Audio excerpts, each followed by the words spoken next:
Malas layang tak? Baik gila layang Messi ramai-ramai. Lawa juga. Faham? Ha? Tak ada masa nak pergi layang musyakor ngajar kita atas katil hospital. Masa sehat ha? Tahu tak? Masa tu tak boleh ngaji dah. Mati. Kau tak boleh ngaji lagi. Faham? Ha, tak? Jangan gitu, tak ada cerita dah. Tak ada kitab, tak ada tafsirah, tak ada hadis, tak ada tafsir dah, tak ada tok guru dah situ. Nak benda situ. Nak balik, nak sihat, nak makan. Faham? Kira tu pandai.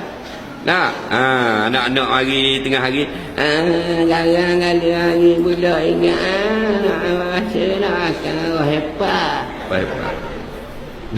Nak akan wifi. Boleh makan tak orang sakit wifi? Dalih. Sebab tu kita pergi kat buat orang sakit banyak makanan. Tak nak banyak. Asal seorang sakit tu je bertimur-timur makanan. Jadi nak makan mana muka tutup dengan topeng. Kalau tak tutup pun tak gerak dah.